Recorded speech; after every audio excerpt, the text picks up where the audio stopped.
Hey guys, welcome back to the garage. Today, I'm going to tack up my next set of spindles. So I think we saw before, I know it was out there, you saw that I already had one pair welded up together without the actual spindles in them.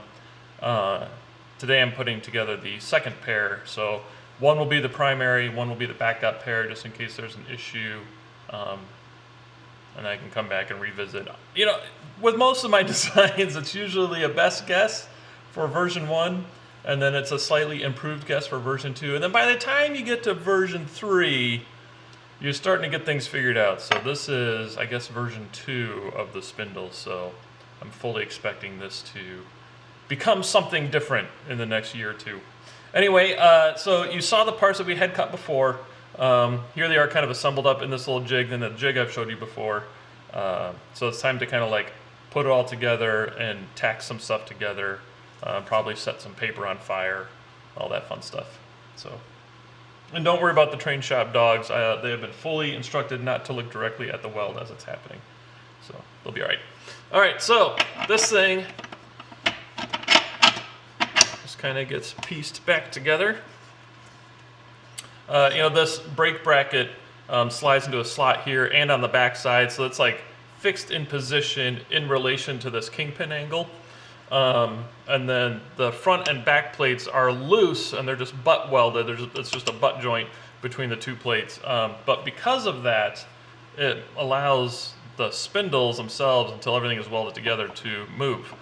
So obviously any type of, it's good that they're moving together. I have this little like block in between them, this little steel slug that slides because they're hollow. It slides in that center part, so it'll keep the same angle in relation to the kingpins, if they both tip down or both tip up. But obviously we would like them to be built as to the design, and because of the way the jig is laid out, all I need to do is take this piece of scrap steel that I have right here, clamp this on there, make sure everything stays tight. Hopefully those clamps don't fly off and smack me in the face. So anyway, yeah, so those stay on there, and that will keep it parallel and in the right angle, the right relationship to the kingpin angles there.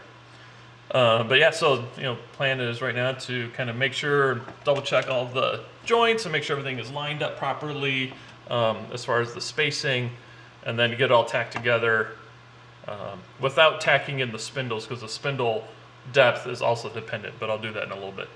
So first things first, let's get the new, I guess the second pair, version B, not even version, set B of the uprights kind of welded up. I'll do some more video magic and kind of put that in a time lapse, so you guys don't have to sit here and watch me like slowly like line a thing up and then TIG it and line a thing up and TIG it. So here, let's see what happens.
Like that ish.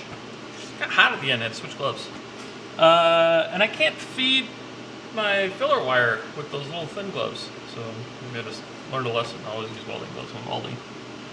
Who knows? I'll probably let those chill out for a little bit. They're pretty warm before I start going through and filling in all the other spots. But for now, I know that they are in position and everything is square to each other. And when I put the spindles back in, everything will be at the same angle. So that's the goal. Definitely need to learn to be a better welder, but getting there. Practice makes perfect. Nothing like practicing on your own car though, right? Guess it's better than practicing on somebody else's car. Anyway, we'll see. Hopefully these work, right? That's the plan. And if not, make improvements. Don't be afraid to make mistakes. So, that's about it. We'll catch y'all later.